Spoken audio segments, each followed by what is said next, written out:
হাওড়া ব্রিজকে নাকি একটি চাবি দিয়ে দুভাগে ভাগ করে ফেলা যায়। হাওড়া ব্রিজের উপর দিয়ে কি একসময় ট্রাম চলতো? কিভাবে একটা নাট বল্টু ছাড়া তৈরি করা হয়েছিল হাওড়া, যা ছিল 2313 ফুটের?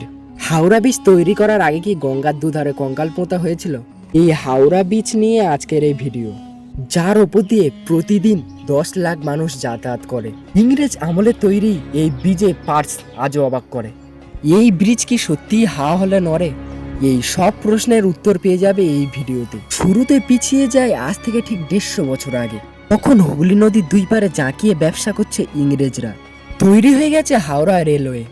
সমস্যা হচ্ছে এদিক থেকে ওদিকে যেতে ভরসা শুধুই নৌকা। তাই 1874 সালে তৈরি করা হলো প্রথম হাওড়া। সেই হাওড়া ব্রিজ ছিল আজকের মতো এত দানব আকৃতির ব্রিজ নয়। এই হাওড়া ব্রিজে অনেক অসুবিধাও ছিল।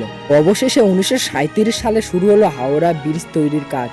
আর এই ব্রিজটি অনেক শক্তিশালী করা হবে, কিন্তু নাট বল্টু ছাড়া। নদীর ওপর এরকম একটা বড় ব্রিজ বানানো কিভাবে সম্ভব?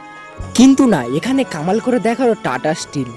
দেখা গেল ব্রিজটি বানাতে 26,500 টন ইস্পাতের প্রয়োজন, আর এই ইস্পাতের নাম ছিল টিসকম। এই হাওড়া ব্রিজের কারণে কলকাতায় একবার ভূমিকম্প হয়েছিল। এরকম আরো গল্প জানতে ভিডিওতে লাইক, কমেন্ট, শেয়ার, সাবস্ক্রাইব করতে ভুলবেন না।